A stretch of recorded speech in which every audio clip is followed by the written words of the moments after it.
Well, it's pouring rain, working on a BMW. Let's see if I know what I'm doing. And now, you're watching the Street Taco Aficionado channel of YouTube. Welcome to Bodie Vision.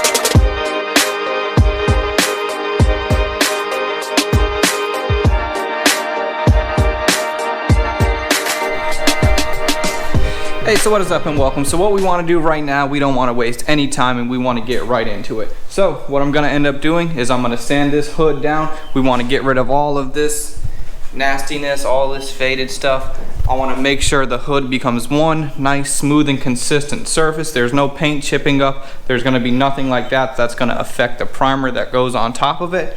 And then after we get it sanded down, we want to go ahead and get it into primer and base coat. And when we get to that step, I'll talk a little bit more about it.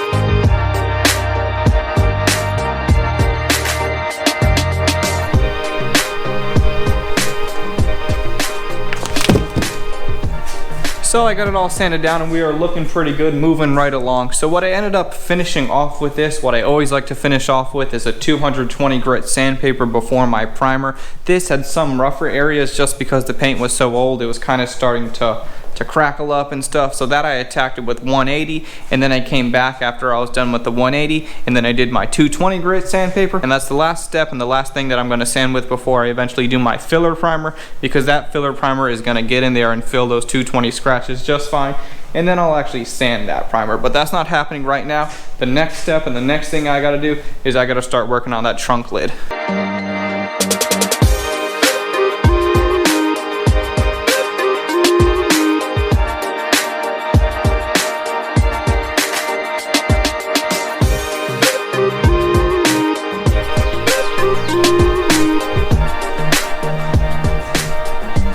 So now I got everything over here on the paint side pretty much situated. I wanted to point out that I took the badge off right here, and we're gonna leave that off just because the owner and myself think that that looks better. The actual BMW badge, because there's some holes behind it, that's gonna stay. But as far as this one, just took it off, sanded it down, and I got my hood up right here. I like to paint hoods vertical because less of a chance for dust to fall on it, and being that I'm not in a booth, that's just what works for me. So now I gotta go ahead and get the entire car masked off so that way we can lay down the primer.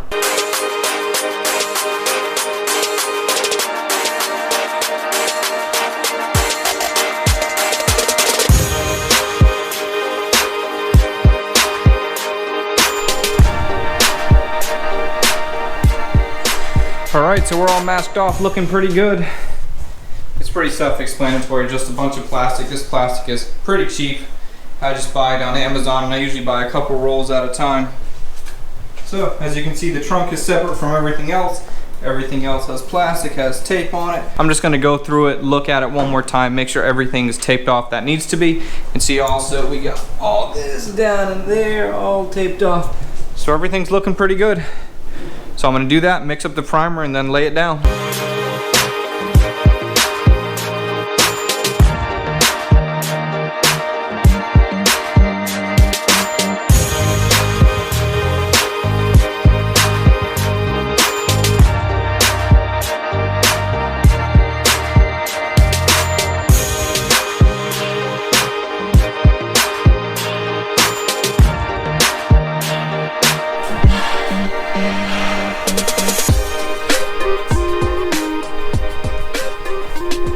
So everything is primed and it's all looking pretty good. There's nothing else I can say about it besides the primer run down pretty nicely. So now what I gotta do and what the next step is I gotta sand down all of this primer. I'm gonna finish off with a 600 grit sandpaper. That way it's nice, smooth, and consistent for me to lay down my black base coat. The color that this is BMW Jet Black, and I really enjoy working with Jet Black because there's no kinds of metallic to it, no kind of flake, no pearl, nothing like that. It's just straight black paint and it lays down really nicely. So that's all primed. And also we have these parts, those are all primed. So everything's on the same level now. Let's get it sanded down, mix up the base coat, and then go for it.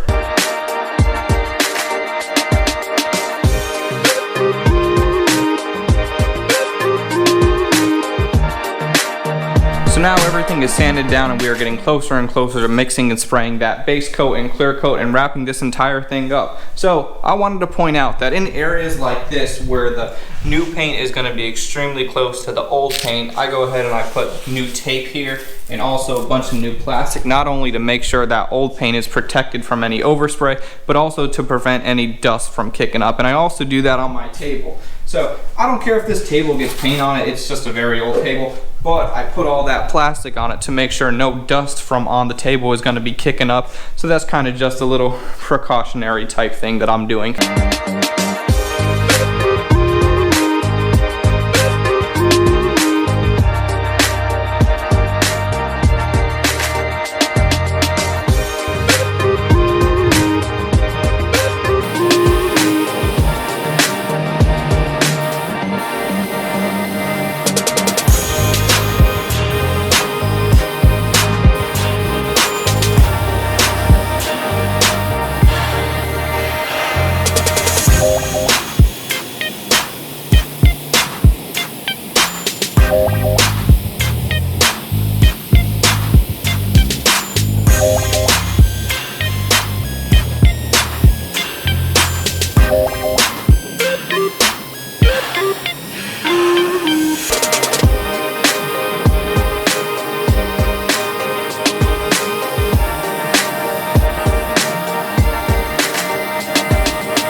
Now 3 coats of base later, it kind of looks flat, and that's just how base coat looks. When I started doing base coat, clear coat as opposed to single stage, I would always kind of get scared when I was doing the base coat, and then it would always clean up after the clear coat comes in. And at this point, this is how it's supposed to look. It's supposed to have like a flat or a semi-gloss look to it, and then now the clear coat is just going to completely make a nice hard shell over that and clean that all up. And let's just get this clear coat mixed and laid down.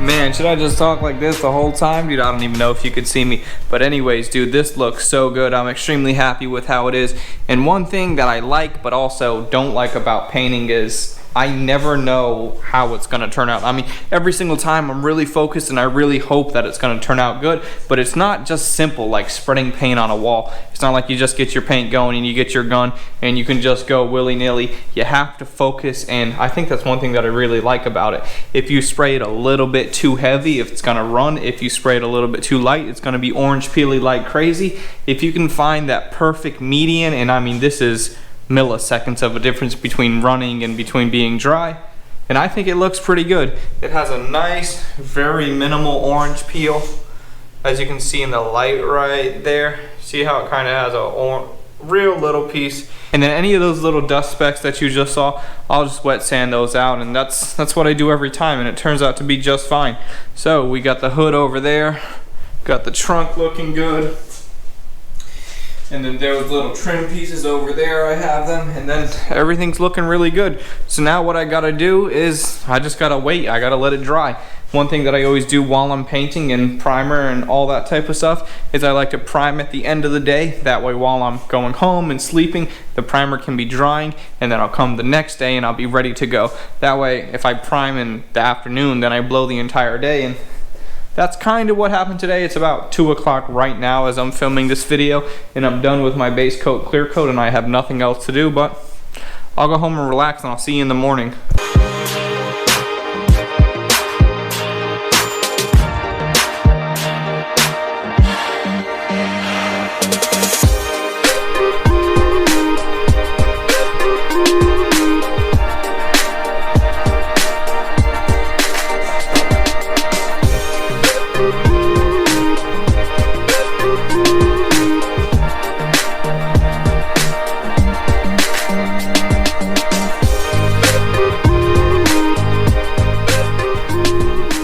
So the car's looking really good. It came together rather quickly. When we got the hood put on, I wanted to make sure that the gap between the hood and the fenders was nice and consistent on both sides. This gap right there. Also keep in mind that this gap in the grill, because if this is off a little bit, this is going to be way far that way, and then this will be far that way. So the hood gap is set. It's all good. And then also on the trunk, I had to get those tail lights put back on, but they're looking really good, really nice. This car is coming right along. So I gave it like a, kind of a quick detail. Make sure it's looking good for the owner when he comes to pick it up. So we're wrapping up. If you guys are new around here, I'd like to invite you to subscribe. Stick around, I'd really appreciate it. And if you're not new around here and you've been here for a while, I really appreciate that as well. So thank you guys so much for watching. Like this video, comment, subscribe, do all the stuff. Check out the merch. You know what it is, YouTube. I'm out.